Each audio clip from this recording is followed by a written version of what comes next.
बिहार में बहुत लोग चलते हैं, खासकर जब मुनि संघ चलता है, 45-50 साधु एक साथ निकलते हैं तो 1500 श्रावक भी दौड़ पड़ते हैं।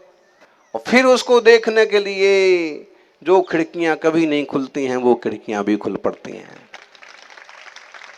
सड़क तरफ दोनों तरफ मजमा लगता है, क्या हाँ ये तपस्वी, ये साधु। कई लोग तो ये दिल में स्वीकार कर लेते हैं कि सच्चे साधु तो यही है। हम तो किसी बाबा के चक्कर में ही पड़े हैं, बस साधु देखना है तो बाणियानो महाराज तो बाणियानो ही छोए। ऐसा तपस्वी 24 घंटे में एक बार ही चर्या होना, एक बार ही पेट में भोजन पानी जाना। बताइए सबसे ज्यादा दुखी कौन होता है चलने में? पीछे रह जाता है? नहीं, वो चप्पल पहन के चल रहा हो, जूता पहन के चल रहा हो, बहुत आगे आगे चल रहा हो और कोई उसका दुश्मन आ जाए। दुश्मन कौन है? जो उसकी चप्पल पर पांव रख दे और चप्पल वहीं उतर जाए। फिर आप उसका हाल देखो। इतना इंतजार उसने अपनी पत्नी का नहीं किया होगा जितना चप्पल के लिए करेगा। या तो सब महाराज लोग निकल जाएं, कोई समझदार होगा तो सबसे पहले करेगा, जैसे उतरी वैसे उठा के भागेगा लेके। कल परसों ही नजारा देखे, आज भी। ये आदमी अच्छा खासा महाराज के साथ चल रहा था, लेकिन चप्पल पहन के चल रहा था तो किसी ने धक्का दे के कहा साइड में चलो, महाराज के साथ चप्पल पहन के चलते हो, शर्म नहीं आती? ये आदमी दुखी हो जाएगा। अच्छा थोड़ा आगे पीछे भी चले, लेकिन जब कोई चप्पल जूता पीछे छूट जाए फिर आप देखो उसको उतना ही दुख होता है जितना सीता हरण के समय श्री राम को हुआ था।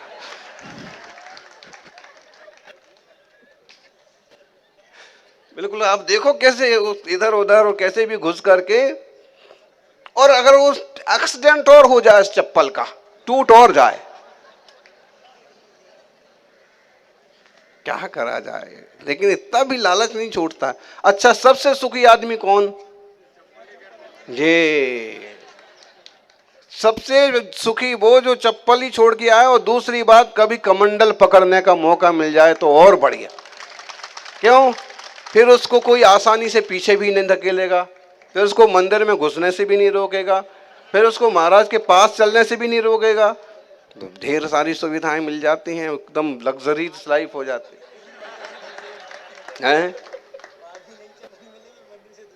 हाँ, पेट में पानी होता है तो सब सूझता है। बोले इष्टोपदेश में एक सुंदर, उसकी टीका में एक सुंदर व्याख्यान किया कि जब तक पाव भर आटा हो, जब तक पेट में भोजन होता है तो सब कुछ सूझता है, गुस्सा भी और सब चीजें और वासना भी। लेकिन अगर पेट खाली हो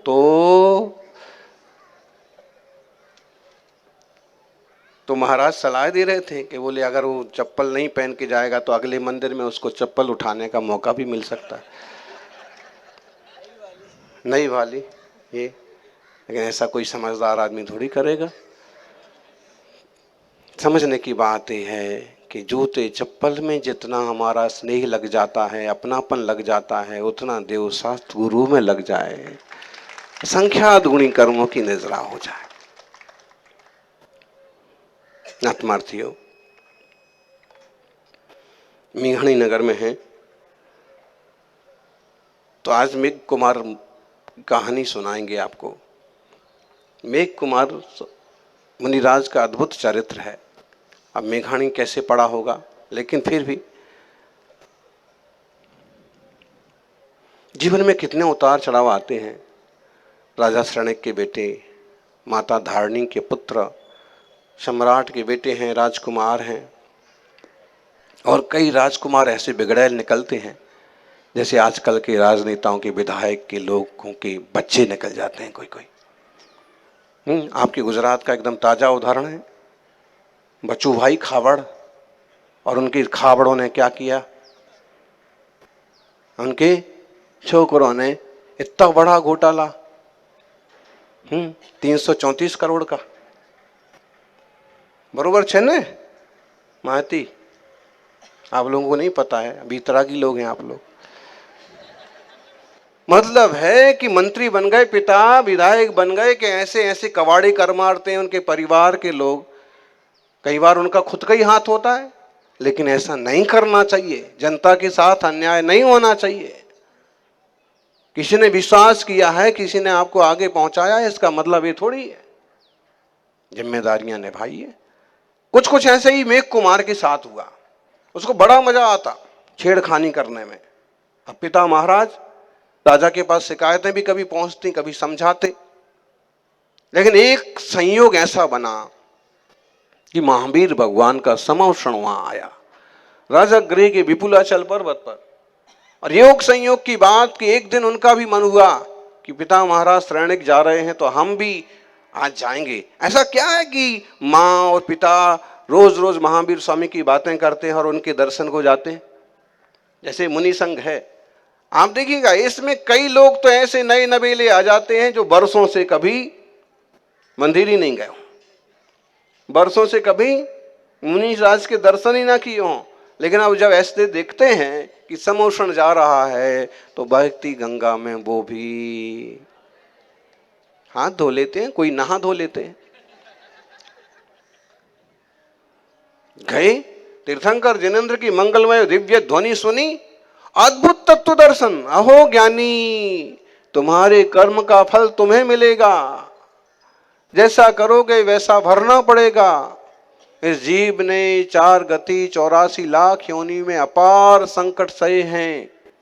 अब इस मानव पर्याय का सदुपयोग करो, आत्मशुद्धि का पुरुषार्थ करो। आत्मशुद्धि करने वाले ही सिद्ध बनते हैं, शुद्ध बनते हैं, संसार के कष्टों से पार हो जाते हैं। तुम एक ज्ञान घन चैतन्य भगवान आत्मा हो,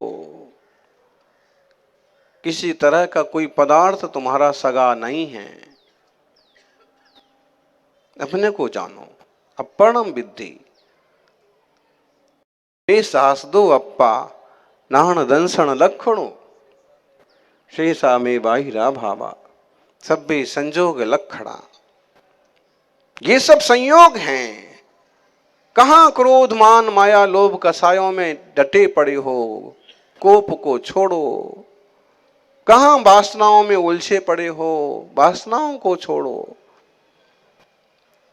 किसके साथ अतिरेक करते हो? अतिरेक तो तुम्हारे खुद के साथ होता है, तुम्हारा खुद का नुकसान होता है। कहते हैं दिव्य ध्वनि का एक एक शब्द उनको ऐसे लगा कि तीर्थंकर उन्हें देख करके ही बोल रहे हैं। तीर्थंकर जिनेन्द्र का चतुर्मुख दिग्दर्शन होता है और ऐसे लगता है प्रत्येक प्राणी को कि हमें ही देख रहे।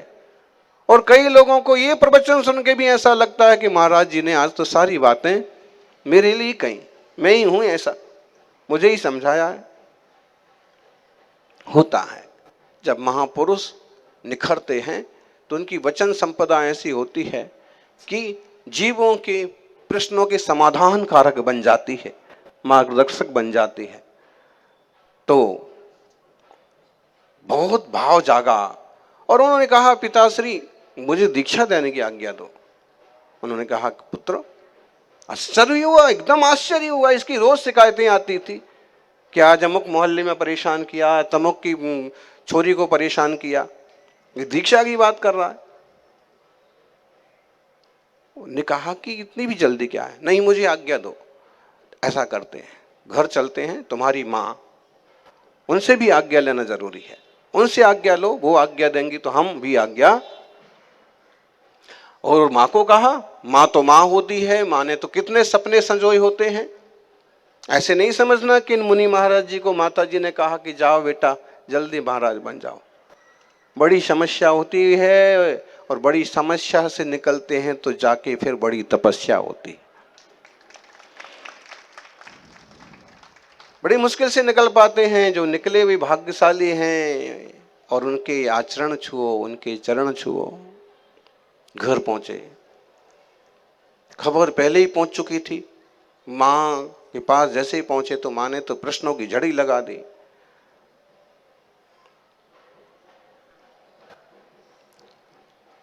और उन्होंने फिर कहा कि कुछ भी कहिए आप, आज तो मेरा मन पवित्र हो गया, अब मैं भगवान महावीर के चरणों में दीक्षा लूंगा ही लूंगा। मां ने कहा बेटा, मेरी खूब इच्छा है कि तू एक बार राजा बन। उन्होंने कहा कि राजा साहब हैं तो मुझे राजा नहीं बनना। नहीं, बनो, एक दिन के लिए भले राजा बनो। राजा शरणक ने कहा हाँ बेटा, एक दिन राजा बनो, हो सकता है राजपाट पाकर के मन बदल जाए। एक दिन के लिए राजा बना दिया, राज भी बड़े अच्छे से चलाया और बिल्कुल न्याय नीति से राज हाथ में आया। लेकिन जैसे पहले उत्पात करते थे, छेड़खानी करते थे, वैसा कुछ भी नहीं हुआ। क्यों? सही ज्ञान मिला था, सही रास्ता मिला था। माता पिताओं, युवाओं को, बच्चों को साधु संघ के सानिध्य में लाओ, पता नहीं कब कौन सा मार्गदर्शन मिल जाए और जीवन बदल जाए।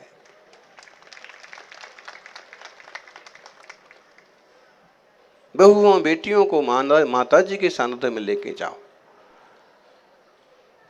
तो एक दिन का राजा बना दिया।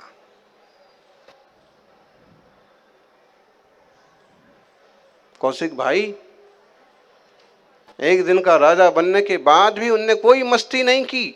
जनता खुश हो गई और मंत्री लोग कहने लगे, विधायक लोग कहने लगे कि ऐसा राजा तो हमने अद्भुत, पिता से भी अच्छे से। लेकिन जैसे ही दूसरे दिन सुबह हुई कि उन्होंने मां से कहा, पिता से कहा कि अब आज्ञा दो, मजबूरी में उनको आज्ञा देना पड़ी, क्योंकि उनकी आज्ञा का उनने पालन किया। एक दिन के राजा बनना थे, बन गए। अब उनको कहना पड़ा ठीक है बेटा तेरी। पहुंचे महावीर भगवान के चरणों में दीक्षा हो गई, सर्वसंग त्याग किया, प्रभु का मंगलमय मार्गदर्शन मिलता रहा। लेकिन होता क्या है, जब बड़े संग होते हैं, बड़ी स्थितियां होती हैं, तो तरह तरह की बातें भी होती हैं ना। ये कहानी आपको अर्धमागधी साहित्य में खास रूप से पढ़ने को मिलेगी, प्राकृत साहित्य में और दिगंबर शास्त्रों में उपलब्ध नहीं है। लेकिन शिक्षा छुपी है, इसलिए हम सुना रहे आपको। इतना बड़ा संघ है, तो ऐसा योग बना कि वो छोटे मुनि थे तो आखिरी में उनका विश्राम स्थान था, बैठने की जगह थी, लेटने की जगह थी। अब कोई भी मुनि बाहर जाते तो दरवाजा खुलता, अब कोई भी मुनि जाते तो उनको पांव लग जाता, कोई भी साधु निकलते तो उनका ध्यान नहीं रखते। तो रात भी पूरी नहीं बीती, कितने विकल्प आ गए। क्या हो, कल तक ये मुनि महाराज हमें क्या प्यार से बात करते थे, अच्छे से आशीर्वाद देते थे, और अब हम आज साधु बन गए तो हमें पूछ तक नहीं रहे हैं, हमें पांव लगाती हुई चले जा रहे। पांव कोई लगाता नहीं है जानबूझ के, लग जाता है। कम से कम त्यागी व्रती चुभने वाली बातें कहते नहीं हैं, ज्यादा बातें करते हैं तो मुंह से निकल जाती हैं। इसलिए कम बोलो, काम का बोलो, देखभाल के चलो।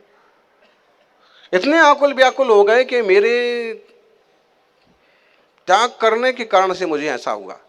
मैं राजकुमार ही अच्छा था, ये राजकुमार राजकुमार कह के कितने अच्छे से बात करते थे। और बात ये हुई कि उनके मन में आ गया, सुबह होते ही महावीर भगवान के दर्शन करके मैं अपने घर निकल जाऊंगा। मन बिगड़ते देर नहीं लगती है, और संबल मिल जाए तो बिगड़े हुए को सुधरते भी देर नहीं लगती है। हुआ क्या, जैसे ही समोषण में पहुंचे तो दिव्य ध्वनि खिरना चालू। और मेघ कुमार, आज आपके विचार ऐसे हुए। मेघ कुमार पता है कि सर्वदर्शी हैं, सर्वज्ञानी हैं, बिल्कुल। उन्होंने कहा कि बस यहां एक रात में तुमको इतनी तकलीफ हो गई, लेकिन पिछले जन्मों को याद करो जरा। पिछले 2 जन्म पहले तुम जंगल में हाथी थे, और जंगल में हाथी थे, जंगल में आतंक था, और सब तरफ बोलबाला था। लेकिन कितना भी शक्तिशाली हो, जंगल में आग लग गई, कितने जानवर जल गए, उसमें तुम भी जल के मर गए। वो तब जो तकलीफ हुई वो याद है आज? फिर आज इतना उत्पात क्यों करते हो? थोड़ा सहन कर लो। आग धमाके ऐसी चीजें होते हैं किसी को नहीं छोड़ते हैं। दिल्ली की घटना ताजा सबूत है। जहां जहां तक आग पहुंची, जहां जहां तक आवाज पहुंची, वहां वहां तक के लोग संकट में पड़ गए। अब चाहे वो अमीर हो चाहे गरीब हो, छोटे हो बड़े हो, हिंदू हो मुसलमान हो, जो भी है। तो याद है तुम्हें जब नहीं कहते, सुनते सुनते जाति स्मरण हो गया, उनको अपना पिछला भाव याद आने लगा। संभव है महावीर स्वामी के पास ये अद्भुत विद्या थी कि वो किसी का पिछला जन्म याद, व्याख्यान तो करते थे, उसको भी याद आ जाता था। फिर उसके बाद फिर से एक आलीशान जंगल में तुम्हारा जन्म हुआ, वहां भी तुम्हारा प्रभाव हुआ। लेकिन पिछले संस्कारों के कारण से तुमने अब की बार जंगल में एक जगह सुरक्षित कर ली, घास फूस पेड़ पौधे हटा करके मैदान बना लिया। उस जन्म में भी बहुत जंगल में आग लगी, लेकिन सब उस मैदान में इकट्ठे हो गए, सब तुम्हारे आसपास। तुमने किसी के प्रति भी गुस्सा नहीं दिखाया, सबको जगह दी। एक छोटा सा कछुआ भी जगह ढूंढ रहा था। इसी बीच में तुम्हें खुजली चली, खुजालने के लिए पांव उठाया, वो जगह बनते ही कछुआ खरगोश उसमें आके बैठ गया। अब 3 पांव से तुम खड़े रहे। मन में इतनी दया आई कि इसे कैसे पांव कैसे नीचे रखे। पहले इतने क्रूर थे, अब इतने नरम हो गए। बारिश हुई, आग बुझ गई, सब अपनी अपनी जगह भाग गए, खरगोश भी भाग गया। लेकिन 3 पांव से खड़े होने से तुम्हारा शरीर अकड़ गया। जब पांव नीचे रखने की कोशिश की तो धड़ाम से गिरे और प्राण पखेरु। लेकिन उस दया के परिणाम, उस जीवों की रक्षा के परिणाम से तुम राजा श्रेणिक के बेटे मेघ कुमार हुए। क्या एक ही जन्म है? बहुत सारे जन्म, बहुत सारे जीवन इस जीव ने लिए हैं। अब इस एक भाव का ऐसा उपयोग करो कि भावों का ही अभाव हो जाए। छोटा मोटा संकट दुख आ पड़े, परेशान मत हो। छोटी मोटी गाली गलौज हो जाए, माथा फोड़ी मत करो। परिणाम संभालो, परिणाम सुधारो। भावों को सुधारोगे तो भाव ही सुधर जाएंगे। सभी के भाव सुधरें, सभी का मंगल हो। जय बोलिए अहिंसामयी सनातन जैन धर्म की।